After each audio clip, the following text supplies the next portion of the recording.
नमस्कार, मेरा नाम है नरपत। तो आज हम शुरू क्या करेंगे? आज हम करेंगे ज्योग्राफी कंप्लीट वन शॉट लेके आए। ज्योग्राफी कंप्लीट करेंगे और इकोनॉमी कंप्लीट करेंगे। ठीक, ज्योग्राफी और इकोनॉमिक हिंदी में। ठीक, इकोनॉमिक कंप्लीट करेंगे। आरबीसी बोर्ड के लिए आपका एग्जाम मुझे बताए एसएसटी का कब है? एसएसटी का है 17 तारीख को, क्लास 10 आरबीसी बोर्ड। ठीक, तो पहला चैप्टर है विकास, डेवलपमेंट। विकास में कुल तीन अंक का ये चैप्टर है और एक इसमें एमसीक्यू पूछा जाएगा और इसमें एक लघुत्तरात्मक प्रश्न पूछा जाएगा। लघुत्तरात्मक प्रश्न याद रखना, एक सवाल 2 नंबर का होता है, इसलिए एक वस्तु एमसीक्यू तो 1 नंबर का ही होता है। तो कुल कितने नंबर हुए? 3 नंबर। तो ये पार्ट कुल 3 अंक का है। ठीक, तो शुरू करते हैं। तो वस्तुनिष्ठ क्वेश्चन फटाफट करते हैं। तो सामान्यतः किसी देश का विकास किस आधार पर निर्धारित किया जाता है? प्रति व्यक्ति आय, औसत साक्षरता दर, लोगों की स्वास्थ्य स्थिति, सभी पर। ठीक, उसके बाद निम्नलिखित पड़ोसी देशों से मानव विकास के लिहाज में देश की स्थिति भारत से बेहतर है किसकी? श्रीलंका की मानव जीवन सूचकांक से, मानव विकास सूचकांक से। उसके बाद अगला क्वेश्चन है, भारत में साक्षरता दर के आधार पर सबसे अच्छी स्थिति निम्न में से किस राज्य की है? केरल की है, सबसे ज्यादा पढ़े हुए हैं यहाँ पर। इसके बाद अगला क्वेश्चन है, निम्न में से गैर नवीकरण साधन कौन सा? कच्चा तेल, भूमिगत जल या वन या उपयुक्त सभी? तो ये उपयुक्त सभी है, क्योंकि भूमिगत जल भी है, कच्चा तेल भी है, वन भी है। तो इसका ये पूरे नहीं है, इसका होगा कच्चा तेल। गैर नवीकरणीय, नवीकरण मतलब समाप्य है, तो कच्चा तेल समाप्य है, पर वन तो कितने बहुत ज्यादा वन है। भूमिगत जल भी बहुत है, खारा है, पर इधर मीठे जल की बात नहीं की है। ठीक, इसके अगला क्वेश्चन है, मानव विकास रिपोर्ट कौन कौन से संस्था जारी करती है? तो ये करती है यूएनडीपी। यूएनडीपी की फुल फॉर्म क्या है? United nation environment programme, UNDP. ठीक, इसके मध्य आय की वर्ग वाला देश है कौन सा? भारत मध्य आय वर्ग वाला देश। ठीक, इसके 8 क्वेश्चन है, विश्व बैंक के अनुसार विभिन्न देशों के मध्य विकास के आधार पर तुलना करने के लिए किस मापदंड का प्रयोग किया जाता है? प्रति व्यक्ति आय होगी। देखते हैं कौन सी? प्रति व्यक्ति आय, इसका उत्तर है प्रति व्यक्ति आय। ठीक, इसके बाद औसत आय को क्या जाता है? प्रति व्यक्ति आय भी कहा जाता है। इसके बाद आर्थिक सर्वेक्षण 2019-20 के अनुसार सर्वाधिक प्रति व्यक्ति आय किस देश में? महाराष्ट्र होगा। महाराष्ट्र ही नहीं तो हरियाणा। ठीक, उसके बाद लघुत्तरात्मक प्रश्न, ये 1-2 अंक का आता है। ठीक, तो पहला क्वेश्चन है, विकास के लिए धारणीय सतत पोषणीय महत्वपूर्ण क्यों स्पष्ट है? स्पष्ट कीजिए। तो विकास का वह स्तर जो भावी पीढ़ी में बिना बोझ डाले प्राप्त किया जाता है, सतत विकास या धारणीय विकास कहलाता है। विकास का वह स्तर जो भावी पीढ़ी में बिना बोझ डाले प्राप्त किया जाता है उसे धारणीय विकास या सतत विकास कहते हैं। इसके बाद तीव्र आर्थिक विकास से प्राकृतिक संसाधनों का अत्यधिक दोहन से प्राकृतिक संसाधन समाप्त हो जाएंगे, जिससे भविष्य में सभी देशों का विकास में खतरा पड़ जाएगा। इसमें यही पूछ रहा है कि तीव्र आर्थिक विकास से प्राकृतिक संसाधनों का अत्यधिक दोहन से प्राकृतिक संसाधन समाप्त हो जाएंगे। इसके बाद तीव्र औद्योगिकरण से भी घाटा होगा। क्या? औद्योगिकरण से पर्यावरण परिस्थिति को नुकसान पहुंचेगा, मतलब पर्यावरण को नुकसान पहुंचेगा, जो प्रदूषण का कारण बनते हैं और भविष्य में प्राकृतिक संतुलन को बाधित करते हैं। इसके बाद क्वेश्चन 2 है, भारत में लोगों द्वारा ऊर्जा किन किन स्रोतों का प्रयोग किया जाता है? तो इसकी भविष्य में क्या क्या संभावना हो सकती है? लघुत्तरात्मक प्रश्न पूछा है। तो परंपरागत स्रोत कोयला, खनिज, प्राकृतिक गैस, विद्युत, ये सब क्या है? परंपरागत। और गैर परंपरागत तो सौर ऊर्जा, पवन ऊर्जा, ज्वारी ऊर्जा, भापी ऊर्जा, भूतापी ऊर्जा, सभी है, बायोगैस ये। ठीक, ये कौन सी है? गैर परंपरागत। इधर लिखो है, बढ़ते जनसंख्या के दबाव एवं प्राकृतिक संसाधनों के निरंतर दोहन के कारण पेट्रोलियम में समग्र उत्पादों की मांग बढ़ेगी। पूर्ति कम होने के कारण उत्पादन मूल्य में निरंतर वृद्धि होने के कारण इनका आयात महंगा होगा। फसलों भुगतान असंतुलन की स्थिति पैदा होगी, अतः नए नए ऊर्जा स्रोतों को खोजना होगा तथा ऊर्जा को गैर परंपरागत स्रोतों पर निर्भरता बढ़ेगी, क्योंकि क्योंकि सौर ऊर्जा की अगर गाड़ी बनेगी तो उसमें क्या, सौर ऊर्जा तो बहुत ज्यादा है, कोई खत्म ही नहीं होगी, इसकी बात कराए। ठीक, अगला क्वेश्चन है थर्ड, मानव विकास सूचकांक का महत्व। ये बहुत इंपॉर्टेंट प्रश्न लगता है मुझे। मानव विकास सूचकांक का महत्व क्या है? ये देश के विकास के स्तर को संकेत देता है।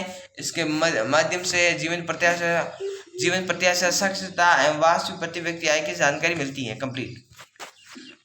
ठीक है, ये चैप्टर हमारा कंप्लीट है। अगर आपको पीडीएफ चाहिए तो ये स्कैन कर लो, आराम से पीडीएफ ले सकते हो टेलीग्राम पर। ठीक, अगला चैप्टर है भारतीय अर्थव्यवस्था के क्षेत्र, इकोनॉमिक का सेकंड चैप्टर। इधर 19 क्यों लिखा है? क्योंकि कुल एसएसटी में कुल चैप्टर कितने हैं? 22 है, इसलिए इसमें कितने 19वां है चैप्टर है, क्योंकि इकोनॉमिक का सभी चैप्टर गिने हुए हैं ना एसएसटी, इसलिए चैप्टर इकोनॉमिक का सेकंड। तो क्या है ये, कुल कितने अंक आता है? रुको 2 मिनट। ये कुल अंक आता है 5 अंक का कुल, और रिक्त स्थान 1 आती है। इसमें से रिक्त स्थान कितने नंबर की होती है? 1 अंक की। लघुतरात्मक 2 नंबर का होता है, और तो रिक्त स्थान लघुतरात्मक है, एक रिक्त स्थान आएगी और 2 लघुतरात्मक। हाँ, 2 लघुतरात्मक आएंगे तब एक प्रश्न लघुतार में 2 नंबर का, 2 कितने हुए? 4 नंबर के अंक हुए, और एक रिक्त स्थान के, तो कुल कितने हुए? 5 अंक का ये चैप्टर है पूरा। ठीक, तो लघुता प्रश्न इसमें बहुत ज्यादा जरूरी है। ठीक, तो रिक्त स्थान की पूर्ति कीजिए। एक वस्तु का प्राकृतिक संसाधनों से उत्पादन क्षेत्र की गतिविधि है। प्राकृतिक, तो इसमें क्या होगा? प्राथमिक क्षेत्र की गतिविधि है, प्राथमिक, पी लिख देता हूँ इधर। इसके बाद में छिपी हुई बेरोजगारी सबसे अधिक देश में पाई जाती है, किस क्षेत्र में पाई जाती है? रुको 2 मिनट, इधर उत्तर लिखे हुए हैं। तो प्राथमिक इधर है, उसके बाद कृषि है, इधर क्या है? कृषि क्षेत्र में सबसे ज्यादा बेरोजगारी पाई जाती है। इसके बाद अगला क्वेश्चन है, तृतीय क्षेत्र को क्या कहा जाता है? सेवा क्षेत्र भी कहा जाता है। ठीक, क्या कहा जाता है? सेवा क्षेत्र। वर्तमान में भारत की राष्ट्रीय आय में सर्वाधिक योगदान किसका है? सकल घरेलू उत्पाद, इधर लिखा हुआ है क्या?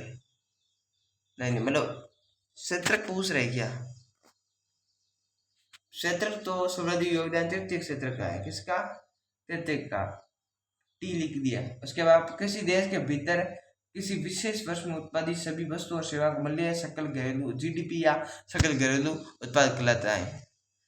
Growth domestic amount the product. इसके बाद छठा क्वेश्चन है कि अंतिम वस्तु और सेवाओं के इस्तेमाल की जाती है। देश अंतिम वस्तु और सेवाओं के निर्माण में इस्तेमाल की जाती है। क्या? मध्यवर्ती वस्तुएं, मध्यवर्ती वस्तु, इधर आएगा मध्यवर्ती। रुको 2 मिनट, तो इधर आएगा क्या? मध्यवर्ती वस्तु। मध्यवर्ती वस्तुओं अंतिम वस्तुओं और सेवाओं के निर्माण में इस्तेमाल की जाती है। इसके बाद 7वां क्वेश्चन है, अतिग वस्तुओं के मूल्य में देश का मूल्य पहले शामिल होता है। अतिग वस्तुओं के मूल्य में देश का मूल्य शामिल होता है। को 7वें का क्या है? 7वें का मध्यवर्ती वस्तुओं में, किसमें? मध्यवर्ती वस्तु में मूल्य का पहले से शामिल होता है पहले। ठीक, उसके बाद मनरेगा का पूरा नाम क्या है? Mahatma Gandhi national rural employment act 2005। इधर क्या लिखा है? ये देख सकते लिखा हुआ 8वें का, महात्मा गांधी राष्ट्रीय ग्रामीण रोजगार गारंटी अधिनियम। ठीक, 8वें का। इसके बाद 90 का उत्तर है, देश में परिसंपत्तियों के स्वामित्व की सेवाओं वितरण में जिम्मेदारी एकल व्यक्ति या कंपनी हाथों में होती है। तो ये किसकी होती है? ये होते हैं निजी क्षेत्र। क्या है? इधर निजी क्षेत्र आएगा। निजी क्षेत्र में परिसंपत्ति पर स्वामित्व और सेवा के वितरण की जिम्मेदारी एकल व्यक्ति कंपनी के हाथों में होती है। टिस्को का पूरा नाम क्या है? ये भी पूछ सकता है। Tata iron and steel company limited. क्या TISCO? Tata iron company limited, Tata iron and steel company limited, Tata iron steel and company limited, Tata iron and steel company limited, Tata iron complete, Tata iron and steel company limited, Tata iron steel company limited, steel company limited, Tata iron steel company limited. ठीक, इसके प्राथमिक और अंतिम, रुको, इसके कपास एक प्राथमिक उत्पाद है और कपड़ा एक द्वितीयक उत्पाद है। क्या है? द्वितीयक। अंतिम उत्पाद, अंतिम भी सही है। तो लघु उत्तरात्मक प्रश्न की बात करें, पहला क्वेश्चन है खुली बेरोजगारी, ये 2 अंक आए। तो खुली बेरोजगारी में और प्रचंड बेरोजगारी के बीच अंतर करना है, विभेद। उसके बाद तो करते हैं।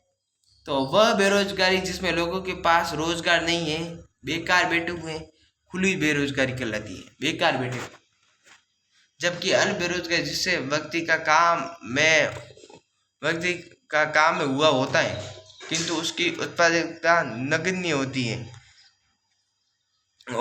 को प्रचंड बेरोजगारी कहते हैं। क्योंकि अगर वो होगा, काम कर रहा होगा तो भी उत्पाद पैसा इतना ही मिल होगा, पूरा कमाया जाएगा, और अगर वो नहीं होगा तो भी इतना ही पैसा कमाया जाएगा। ये बात है प्रचंड और खुली, इसमें खुली और प्रचंड बेरोजगारी में। और इसे छिपी हुई बेरोजगारी भी कहते हैं प्रचंड को। ठीक, सही है। ये इम्पोर्टेंट है। इसके बाद ये वाली इम्पोर्टेंट है, ये वाली दिख रहा है, ये इम्पोर्टेंट है।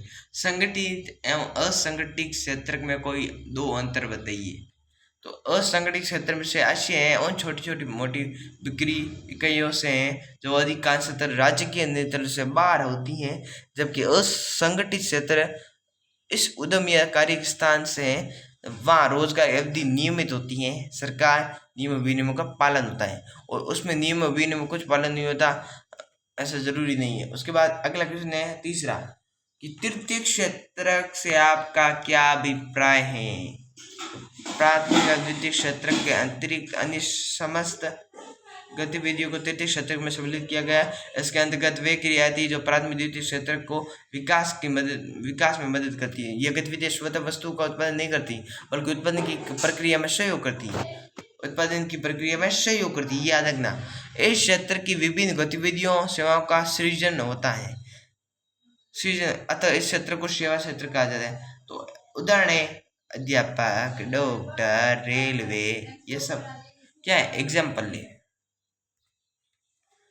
इसके बाद चौथा क्वेश्चन ये भी पूछ सकता है इस प्रकार कि राष्ट्रीय, ये तो आपीर्दी में आया हुआ है, पहले क्या था। तो मैं यही कहूँगा कि ये क्वेश्चन भरोसा नहीं आ सकता है वापस।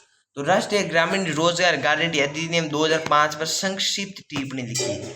तो संक्षिप्त लघुतरात्मक संक्षिप्त तो ऐसी होगी, केंद्र सरकार द्वारा रोजगार के सृजन हेतु चलाया गया एक महत्वपूर्ण कार्यक्रम है। अंतर्गत उन सभी लोगों को जो कार्य करने में सक्षम हैं और जिन्हें काम की जरूरत है को सरकार द्वारा ग्रामीण क्षेत्रों में वर्ष में 100 दिन का रोजगार की गारंटी दी गई है। यदि सरकार रोजगार उपलब्ध कराने में असफल रहती है तो वह लोगों की बेरोजगारी भत्ता देगी। इसके अंतर्गत उन कामों को वरीयता दी जाएगी जिनसे भविष्य में भूमि से उत्पादन बढ़ाने की मदद मिलेगी। ये कंप्लीट, ठीक। इसके बाद ये लास्ट क्वेश्चन है, इसके बाद ये चैप्टर 2 कंप्लीट है। सार्वजनिक क्षेत्र एवं निजी क्षेत्र में अंतर। तो देखो ये कुछ नहीं, चैप्टर 2 इकोनॉमी का इतना सरल और 5 अंक टेक रहा है। अरे डोपो ये तो कौन दे पहुंच मारा ही नहीं, कौन दे सके दे भाई 5 नंबर कौन दे, और बात नहीं 2 तो लघुतरात्मक प्रश्न दे, बड़े 1 एमसीक्यू दे, आ तो ठोकने दियो और आगे डाकने दियो, ठीक।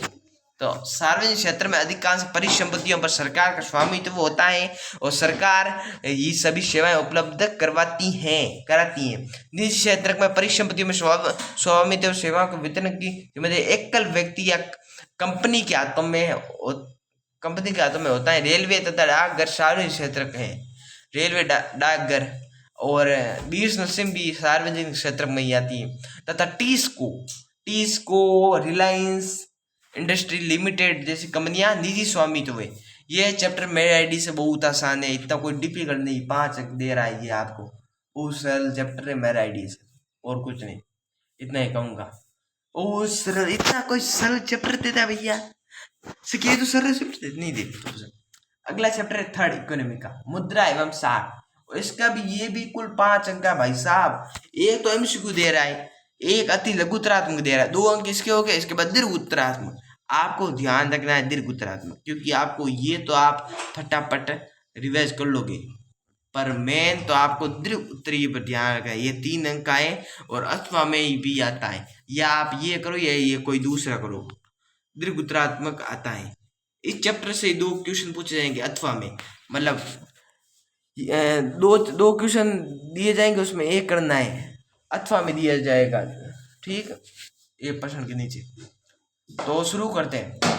तो पहला क्वेश्चन क्या है, निम्नलिखित में करेंसी नोट जारी करता है। हाँ, सरल रूपों, भारतीय रिजर्व बैंक स्वयं सहायता समूह में बचत और ऋण संबंधी अधिकतर निर्णय लिए जाते हैं किसके, सदस्यों द्वारा।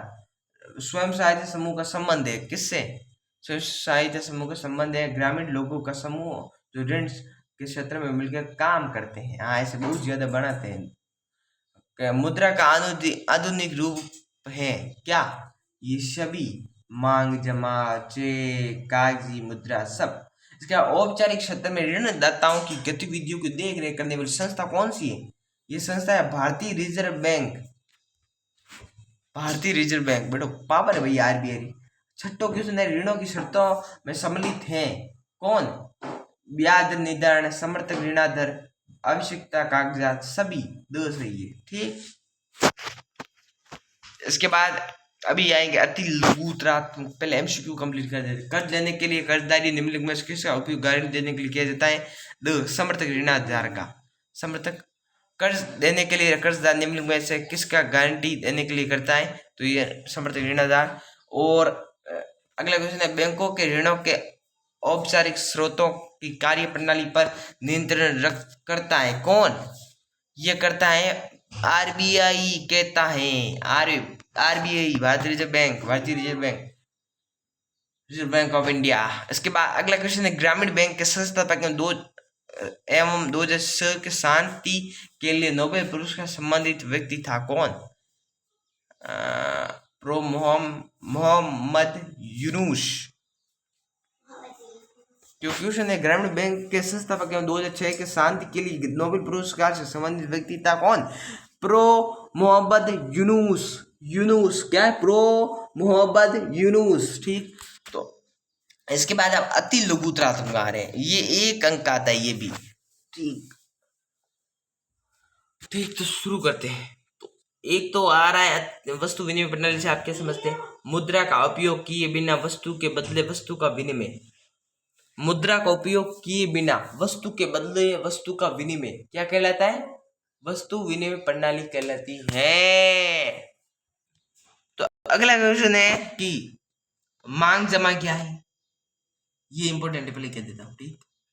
मुद्रा का उपयोग किए बिना वस्तु के बदले वस्तु का विनिमय, वस्तु विनिमय प्रणाली कहलाती है। उसके बाद मांग जमा क्या है, तो बैंकों के खातों में जमा धन को मांग के जरिए निकालना मांग जमा कहलाता है।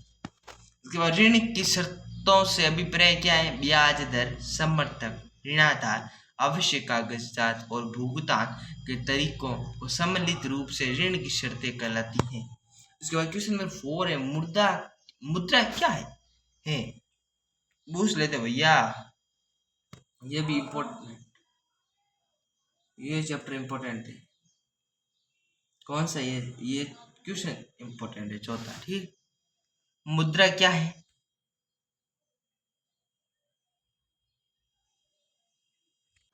इसके बाद मुद्रा क्या है, मुद्रा का अभिप्राय है उस वैधानिक वस्तु से है जिसका उपयोग विनिमय के माध्यम के रूप में स्वीकार्य है। वैधानिक वस्तु से है जिसका उपयोग विनिमय के माध्यम से। अगला क्वेश्चन है कि मुद्रा का महत्वपूर्ण कार्य बताइए, विनिमय का माध्यम, विनिमय का माध्यम है ये, सिर्फ इससे हम कोई चीजें आदान प्रदान कर सकते हैं, यही बात। इसके बाद दीर्घ उत्तरीय प्रश्न है, और ये दीर्घ उत्तरीय प्रश्न एक आता है 3 अंक का, ये याद रखना। अभी तक आपने कुछ ध्यान नहीं रखा तो कुछ नहीं, अभी ध्यान रखना है आपको, ठीक। पहला है, निम्नलिखित टिप्पणी लिखिए। तो टिप्पणी वस्तु विनिमय के दोष और मुद्रा के कार्य, ठीक। पहला आवश्यकता का दोहरा सहयोग वस्तु विनिमय प्रणाली देखने को मिलता है।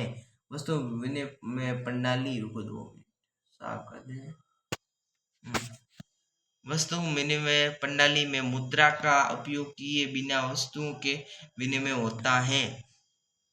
वस्तु विनिमय प्रणाली में ऐसे व्यक्ति को ढूंढता है जो उसकी अतिरिक्त वस्तु लेकर उसे इच्छित वस्तु दे देवे। उदाहरण के लिए किसान गेहूं बेचकर जूते खरीदना चाहता है तो उसे ऐसा व्यक्ति ढूंढना पड़ेगा उससे गेहूं लेकर जूते दे देवे। ठीक। वस्तु विनिमय प्रणाली कठिनाई अर्थात दोष है। ये कठिन तो होगी भैया। अभी जिसको जूते नहीं चाहिए तो वो और बेचारे को दूसरे को गेहूं चाहिए तो उसको पहले जूते लेने के लिए कोई ग्राहक ढूंढना पड़ेगा, उसके बाद वो गेहूं मांगेगा। अब गेहूं उसके पास हो गई नहीं तो वो कैसे, मतलब इसमें मुद्रा का बहुत ज्यादा महत्व है मेरा आइडिया से। मुद्रा नहीं तो बहुत ज्यादा घाटा हो जाएगा। आवश्यकता के दौर सहयोग की जरूरतें समाप्त कर देती हैं।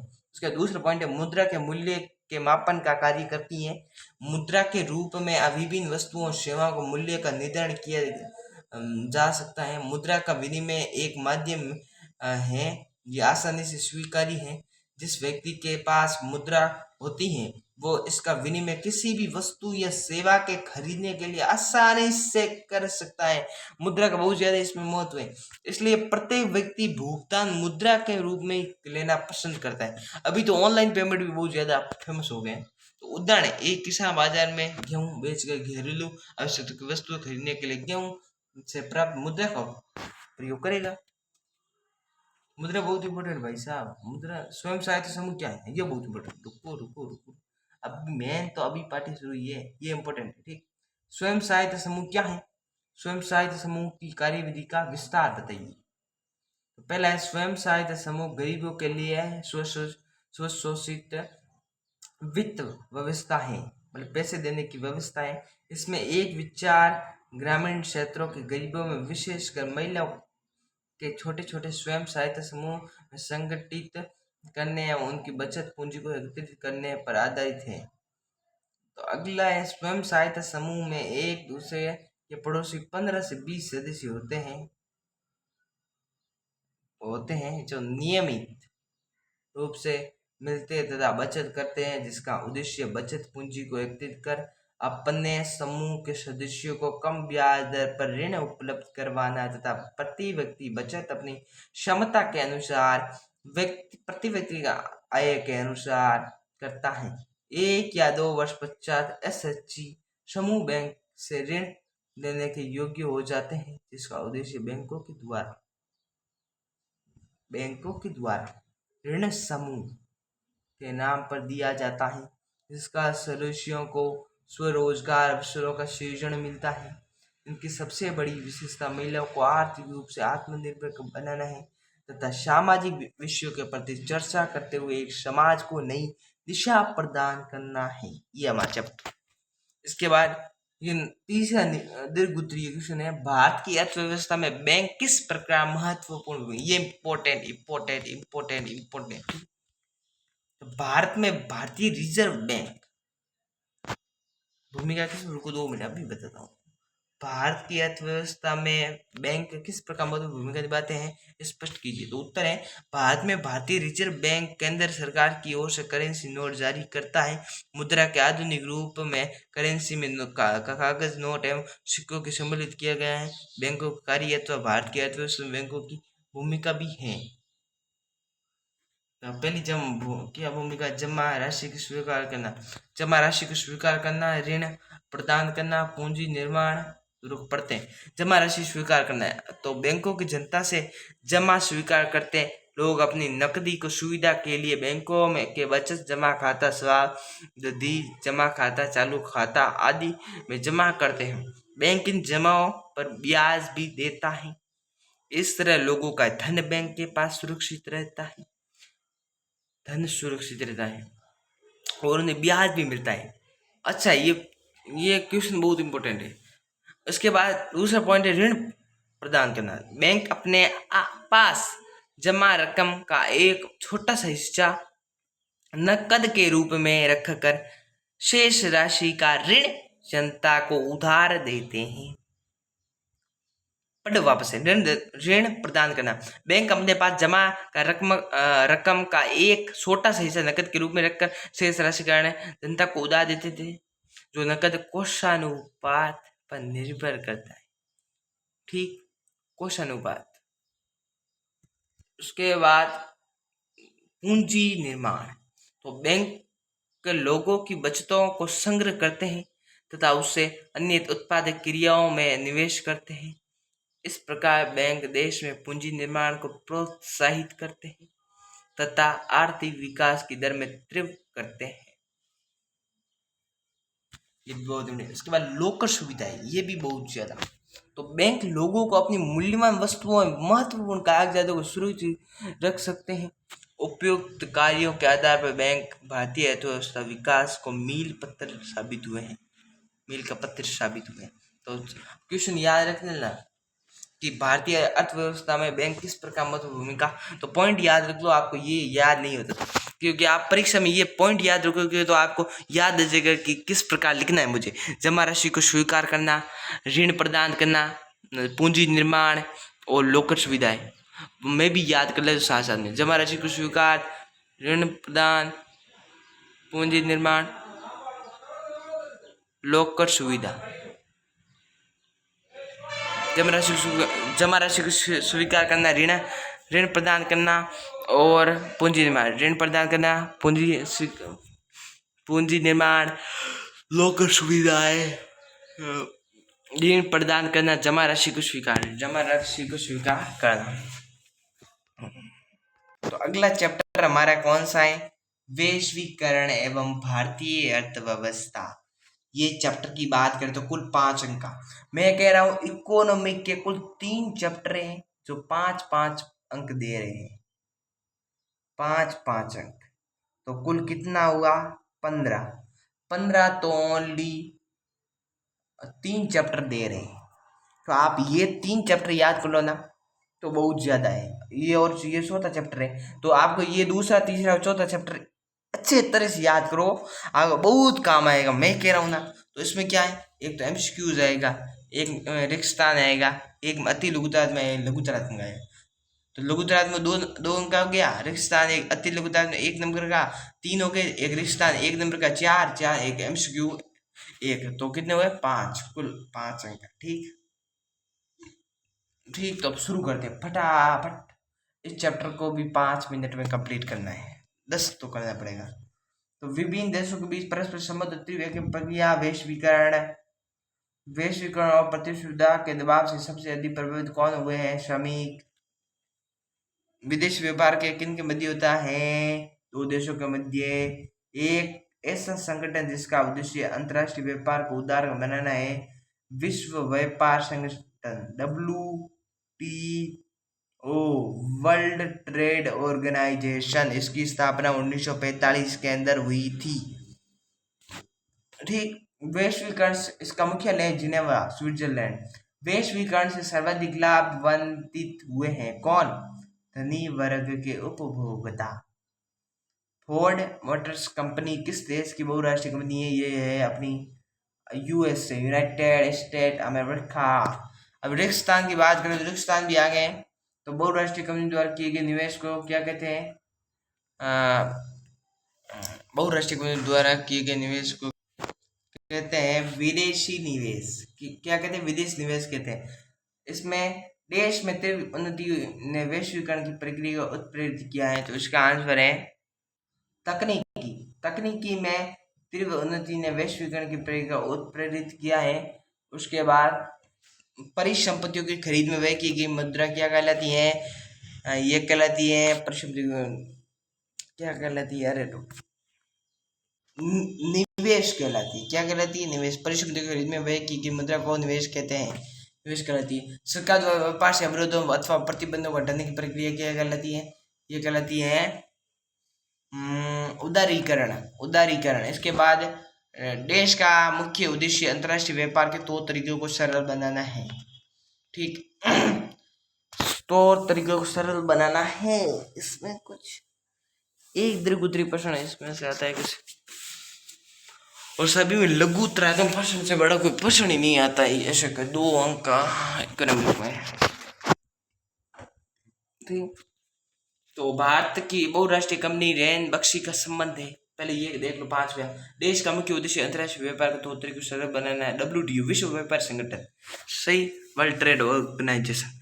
इसके बाद अगला क्वेश्चन है, भारत में वो राष्ट्रीय कंपनी रैन बख्शी का संबंध है दवाइयों से। किसका? दवाइयों से। दवाइयों से। ठीक, इसके बाद अभी अति लघुतरात्मक, ये भी 1 अंक आता है। ठीक, फटाफट करेंगे। भारत में कार्यरत 2 बहुराष्ट्रीय कंपनियां हैं, एक हिंदुस्तान लीवर लिमिटेड, एक कोका कोला।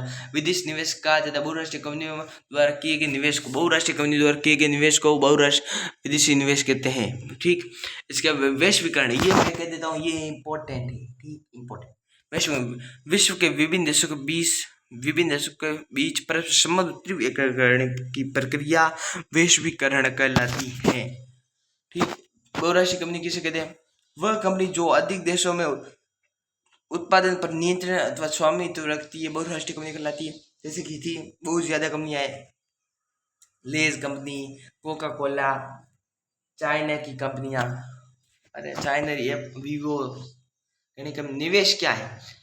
परिसंपत्तियों की खरीद में वही की गई मुद्रा निवेश कहलाती है। तो जैसे कि एग्जाम्पल, ये इतने एग्जाम्पल है, गोला कर रहा हूँ ना, भूमि, भवन, मशीन, ऐसे। ठीक, इसके बाद व्यापार अवरोध से क्या अभिप्राय? विदेशों से होने वाले आयात पर लगने वाले प्रतिबंध को, विदेशों से होने वाले आयात पर लगने वाले प्रतिबंध को क्या कहते हैं? व्यापार अवरोध कहलाते हैं। इसके बाद लघुतरात्मक प्रश्न, ये भी 2 अंक आता है। 2 अंक आता है। तो भारत में वैश्वीकरण किन्हीं 2 प्रभावों को समझिए। वैश्वीकरण में भारतीय उत्पादकों को वस्तुओं और सेवाओं के अनेक विकल्प मिले तथा भारतीय उपभोक्ताओं को कम कीमत पर उच्च गुणवत्ता वाली वस्तुओं को प्राप्ति होती है। वैश्वीकरण में भारतीय उत्पादकों को वस्तुओं और सेवाओं के अनेक विकल्प मिले हैं तथा भारतीय उपभोक्ताओं को कम कीमत उच्च गुणवत्ता वाली प्राप्ति होती है। उसके बाद मिलती है उपभोक्ता को विश्व स्तरीय वस्तुओं सेवाएं उपलब्ध होती हैं। दूसरा पॉइंट है, वैश्वीकरण के फलस्वरूप भारत में विदेशी निवेश बढ़ा है, जिससे देश में उत्पादन में रोजगार में वृद्धि हुई। वापसी बात है। इसके बाद क्वेश्चन नंबर 2 है लघुतरात्मक का। भारत में बहुराष्ट्रीय कंपनियां की भूमिका को स्पष्ट कीजिए। बहुत इंपॉर्टेंट। तो क्या है? विदेशी निवेश में वृद्धि, नवीन तकनीक का आगमन, रोजगार वृद्धि। इसमें उद्योगों की स्थापना हुई है, जिसमें निवेश बढ़ा है, नवीन तकनीक का आगमन, ये कंपनी नवीन तकनीक का प्रयोग करती है, जिससे श्रम व समय दोनों की बचत होती है। रोजगार में वृद्धि होती है, नए उद्योगों की स्थापना से युवा रोजगार में नवीन अवसर मिलते हैं। ये कुछ नहीं, रोजगार, ये पॉइंट याद है। विदेशी निवेश में वृद्धि, इसमें उद्योग की स्थापना है, जिससे निवेश में वृद्धि, निवेश बढ़ा है। नवीन तकनीक, ये कंपनियां नवीन तकनीक को आगमन करती है, जिससे श्रम व समय दोनों बचा है। रोजगार में वृद्धि, नए उद्योग की स्थापना से युवा रोजगार में नवीन अवसर मिले। रोजगार में वृद्धि, नए उद्योग की स्थापना से रोजगार नवीन अवसर मिलते हैं। इसके बाद ये लास्ट अंतिम क्वेश्चन है लघुतरात्मक का। वैश्वीकरण में सूचना एवं संचार प्रौद्योगिकी की भूमिका को बताइए। यह बहुत इम्पोर्टेंट, इतना नहीं है पर दूर संचार सुविधाएं, इधर लिखे हुए हैं सब जो इम्पोर्टेंट है, लेके आया हूँ। दूर संचार सुविधाएं, और ये मैं कहता हूँ ये सेकंड मिशन द्वारा रचनात्मक है, 2025 बनाए हैं इस वीडियो। दूर संचार सुविधा, टेलीफोन, मोबाइल, फैक्स आदि को विश्व भर में एक दूसरे से संपर्क करने की सूचनाओं का तत्काल प्राप्त करने एवं संवाद करने में प्रयोग किया जाता है।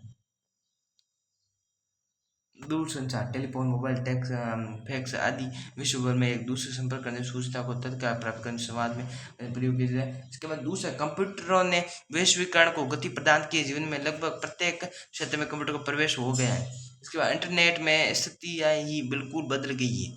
संपूर्ण विश्व की जानकारी घर बैठे प्राप्त कर सकते। वाह भाई, ये लो हमें एक अंतिम पार्ट इन फटाफट देख लो।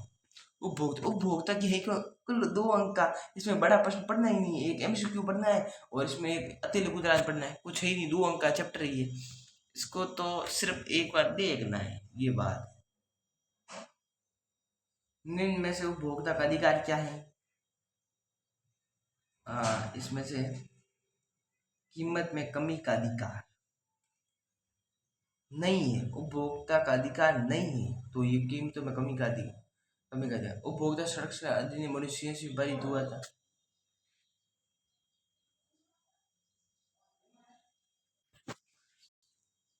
अक्टूबर 2005 में भारत सरकार ने एक कानून लागू किया। वह कानून है सूचना पाने का अधिकार। भारत में राष्ट्रीय उपभोक्ता दिवस कब मनाया जाता है? 24 दिसंबर। एक मार्क प्रमाणिक चिन्ह है खाद्य पदार्थ का,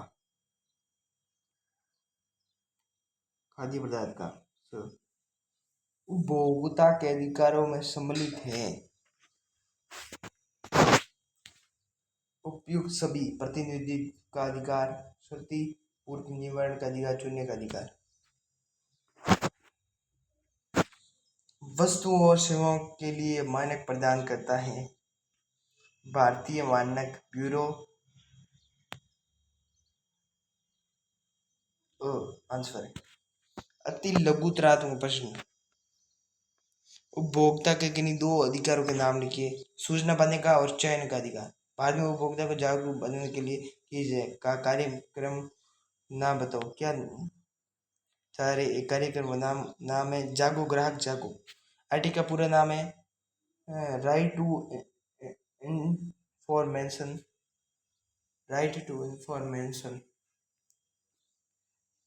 सूचना पाने का अधिकार हिंदी में। उपभोक्ता सुरक्षा अधिनियम 1980 का दूसरा नाम है कोपरा, कंज्यूमर प्रोटेक्शन एक्ट। अगला है यदि व्यापारी द्वारा उपभोक्ता को कोई क्षति पहुंचाई गई है तो किस उपभोक्ता अधिकार के अंतर्गत वह नुकसान की भरपाई के लिए उपभोक्ता न्यायालय जा सकता है? तो ये है सुरक्षा अधिकार। अगर किसी ने कोपरा के अंतर्गत उपभोक्ता विवादों को निपटाने कितने स्तरीय कितने स्तरीय कौन कौन से त्रिस्तरीय न्यायिक तंत्र है, जिला, राज्य और राष्ट्रीय स्तरों पर स्थापित किया गया है। 7वां राज्य स्तरीय प्राधिकरण। राज्य आयोग कितनी राशि मुद्रा के दावों में संबंधित मुकदमों पर विचार करता है? 1 करोड़ से 10 करोड़ तक। ठीक, मॉडल पेपर लेके आएंगे लास्ट में, इम्पोर्टेंट।